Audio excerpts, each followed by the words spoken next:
اعلیٰ حضرت کا ایک مشہور زمانہ قصیدہ ہے جس کو قصیدہ نور کہا جاتا ہے، پوری دنیا میں گنگنایا جاتا ہے۔ صبح طیبہ میں ہوئی بٹتا ہے باڑا نور کا، صدقہ لینے نور کا آیا ہے تارا نور کا۔ تو اسی قصیدہ نور کی زمین پر الحمدللہ میں نے کلام لکھا ہے، اور یعنی کہ ردیف بھی وہی ہے، قافیہ بھی وہی ہے، بحر وزن بھی وہی ہے، بس اشعار نئے ہیں۔ تو اعلیٰ حضرت کے کلام کا صدقہ ہے، اعلیٰ حضرت نے تو اس بحر پر قصیدہ نور لکھا تھا۔ میری تو یہ اوقات نہیں ہے کہ میں قصیدہ نور کے مقابلے میں قصیدہ نور لکھوں۔ اعلیٰ حضرت کے قدموں کا صدقہ ہے، اعلیٰ حضرت کے قلم کا صدقہ ہے۔ اس کلام کو میں نے نام دیا ہے ترانہ نور کا۔ تو آپ ترانہ نور کے ساتھ سنیں گے تو انشاءاللہ آپ کو ذوق آئے گا، مشکل نہیں ہے۔ تو اعلیٰ حضرت نے جو فرمایا تھا کہ صبح طیبہ میں ہوئی بٹتا ہے باڑا نور کا، صدقہ لینے نور کا آیا ہے تارا نور کا۔ میں نے اس پر عرض کی ہے، کچھ عجب طیبہ میں ہے منظر سہانا نور کا، کچھ عجب طیبہ میں ہے منظر سہانا نور کا، روشنی ہے چار سو عالم ہے سارا نور کا۔ ظلمت شب مٹ گئی، ظلمت کہتے ہیں تاریکی اندھیرے کو، شب کا مطلب رات ہے۔ ظلمت شب مٹ گئی پھیلا اجالا نور کا، نور احمد سے ہوا عالم ہے سارا نور کا۔ ذات احمد مظہر نور خدائے لم یزل۔ نبی کریم علیہ السلام کون ہے؟ یہ اللہ کے نور کا عکس ہیں، اللہ تبارک و تعالیٰ کے نور کا مظہر ہیں۔ تو ذات احمد یعنی حضور کی ذات، ذات احمد مظہر نور خدائے لم یزل، نام احمد کل جہاں میں ہے حوالہ نور کا۔ بھائی نور کا ریفرنس دینا ہے، نور کا حوالہ دینا ہے تو کسی اور کو پیش کرنے کی ضرورت نہیں ہے۔ چاند اور سورج اور ستاروں اور سیاروں اور دنیا کے کنکموں اور لائٹوں کی مثال دینے کی ضرورت نہیں ہے۔ اگر نور کا ریفرنس دینا ہے، نور کا حوالہ پیش کرنا ہے تو وہ پیارے مصطفیٰ کا نام ہے، کیونکہ کائنات میں حضور سے بڑھ کر کوئی نور نہیں ہے۔ تو ذات احمد مظہر نور خدائے لم یزل، نام احمد کل جہاں میں ہے حوالہ نور کا، عکس نور کبریا لطف و کرم کا صاحباں ہے وجود مصطفیٰ بالکل سراپا نور کا، مصطفیٰ کے پائے اقدس کا یہ سب فیضان ہے۔ مدینے کی جو زمین ہے ارض طیبہ، عربی میں کہتے ہیں زمین کو، الف را اور ضاد، ارض طیبہ مدینے کی زمین۔ اب نبی کریم علیہ السلام نے جب یثرب کی بلاؤں والی زمین پر اپنے مبارک قدم لگائے تو اللہ تعالیٰ نے اس کو مدینہ منورہ بنا دیا۔ وہ یثرب کہ جہاں وبا تھی، نبی کریم علیہ السلام کے قدموں کے لگنے کی برکت ہے، اللہ تعالیٰ نے اس یثرب کو مدینہ بھی بنایا اور اس کی مٹی میں شفا رکھی۔ تو حضور کے قدموں کا کیا فیضان ہے، ذرا سماعت کیجئے۔ مصطفیٰ کے پائے اقدس کا یہ سب فیضان ہے، عرض طیبہ کا ہوا ہے ذرہ ذرہ نور کا، نور والے مصطفیٰ کے باغ میں ہے دیکھئے۔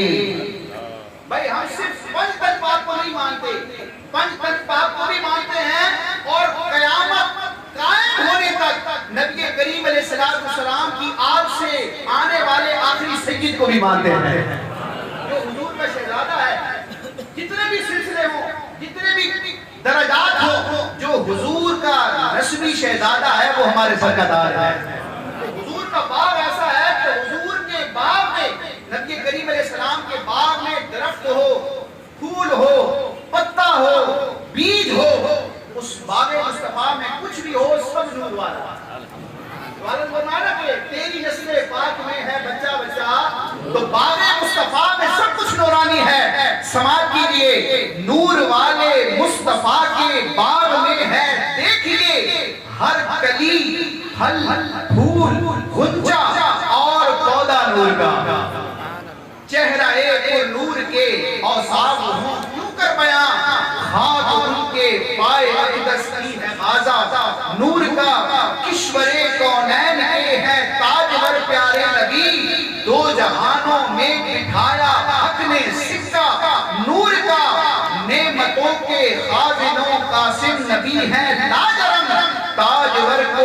عطا کرتے ہیں صدقہ نور کا، اس قدر بخشی گئی ذکر نبی کو رفعتیں، ہو رہا ہے دو جہاں میں خوب چرچا نور کا، آدم و عالم سبھی زیر لوائے حمد ہیں۔ یہ حضور علیہ السلام کا فرمان ہے۔ آپ علیہ السلام فرماتے ہیں اللہ پاک تجھے قیامت کے دن ایک جھنڈا عطا فرمائے گا، حمد کا جھنڈا۔ لوا عربی میں کہتے ہیں جھنڈے کو، لواء الحمد، حمد کا جھنڈا۔ وہ کتنا بڑا ہوگا، کتنا عظیم ہوگا۔ سرکار فرماتے ہیں اللہ پاک قیامت کے دن مجھے لواء الحمد عطا کرے گا، اس جھنڈے کے سائے تلے آدم صفی اللہ اور ان کے علاوہ جملہ مخلوق ساری خلقت میرے جھنڈے کے سائے تلے ہوگی۔ تو آدم ہو یا عالم ہو، عالم سے مراد جہان، تمام لوگ۔ تو اس حدیث پاک کا ترجمہ یوں سنیے کہ آدم و عالم سبھی زیر لوائے حمد ہیں، کس قدر حق نے کیا اونچا بھریرا نور کا، اور آل تیری یا نبی نوری ہے تیرے نور سے، نوری ہے تیرے فیض سے۔ اعلیٰ حضرت کا شعر ہے نا، اس قصیدہ نور میں سب سے مشہور جو شعر گنگنایا جاتا ہے وہ ہے تیری نسل پاک میں ہے بچہ بچہ۔ تو اعلیٰ حضرت کا جب یہ کلام، اس پر میں کلام لکھ رہا تھا زمین پر، تو عام طور پر یہ ہوتا ہے کہ پہلا ایک کلام موجود ہے، اس پر آپ نے مزید اشعار لکھنے، تو پہلے کلام کی برکتیں لینے کے لیے بعض اوقات یہ کیا جاتا ہے کہ پہلے والے کلام کا ایک مصرع لکھا جاتا ہے اور دوسرا شاعر اس مصرعے کے ساتھ اپنا مصرع جوڑتا ہے، اس کو تضمین کہتے ہیں۔ تو اعلیٰ حضرت کے قصیدہ نور میں جو سب سے زیادہ گنگنایا جاتا ہے نا وہ یہ شعر ہے، کیا ہے؟ تیری نسل پاک میں ہے بچہ بچہ نور کا، تو ہے عین نور تیرا سب گھرانہ۔ اب اس پر میں نے پہلا مصرع تبدیل کیا، لفظ تبدیل ہے، مفہوم ایک ہی ہے۔ تو میں اعلیٰ حضرت کا اصل شعر پہلے پڑھ دوں پھر اپنا مصرع، اس پر زائد کو میں نے بطور تضمین ذکر کیا ہے۔ تو اعلیٰ حضرت نے فرمایا یقیناً اعلیٰ حضرت کا کلام مقبول بارگاہ ہے، اس کا کوئی جوڑ نہیں ہے۔ میں کو کنفیسر نہیں کر رہا، بعض لوگ سوشل میڈیا پر آبجیکشن کرتے ہیں کہ بھائی تمہاری کیا حیثیت ہے کہ تم اعلیٰ حضرت کے کلام پر تضمین لکھ رہے ہو۔ لیکن تضمین کا مطلب یہ نہیں ہوتا کہ اس شاعر کے ہم پلہ ہو گئے۔ بڑے بڑے علماء نے اپنی سعادت سمجھی ہے کہ جس زمین پر اس ردیف اور قافیے بحر کا استعمال کر کے امام محمد رضا خان نے حضور کی شان بیان کی ہے، ہم بھی حضور کے ثناخانوں میں اور احمد رضا کے غلاموں میں اپنا نام لکھوا لیں۔ میں نے مقابلہ کرنے کے لیے یہ نہیں بلکہ کلام رضا کی برکتیں پانے کے لیے یہ کام کیا ہے۔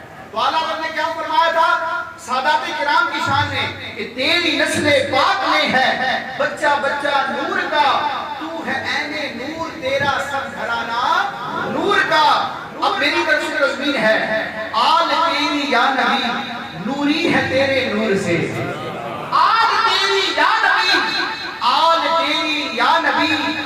میں اس سے ضرورت رہا ہوں کہ شاید ہمارے اس کراؤڈ میں سادات کرام بھی موجود ہوں گے۔ آل تیری یا نبی نوری ہے تیرے نور سے، تو ہے عین نور تیرا سب گھرانہ نور کا۔ اور بتتا ہے حضرت عطار حضرت احمد رضا کے فیض کی تاثیر ہے۔ اعلیٰ حضرت نے جب یہ قصیدہ نور لکھا تھا نا تو آخر میں مقطع میں آپ نے اپنے مرشد کا ذکر کیا، احمد نوری نام سنا ہوگا آپ نے، یہ اعلیٰ حضرت کے مشائخ ہیں۔ تو اعلیٰ حضرت نے عرض کی مقطع میں کہ میں تو غزل لکھ رہا تھا، ایک غزلیہ کلام لکھ رہا تھا حضور کی نعت میں، حضور کی شان میں ایک غزل لکھ رہا تھا، لیکن میرے پیر و مرشد احمد نوری کا ایسا فیضان اس کلام میں شامل ہو گیا کہ میں لکھ تو غزل رہا تھا لیکن جب یہ مکمل ہوئی مقطع پر پہنچا، مقطع پر پہنچنے کے بعد جب اوپر میں نے دیکھا مطلع سے لے کے مقطع تک کے اشعار کو دیکھا تو یہ تو پورا نور کا قصیدہ تیار ہو گیا ہے۔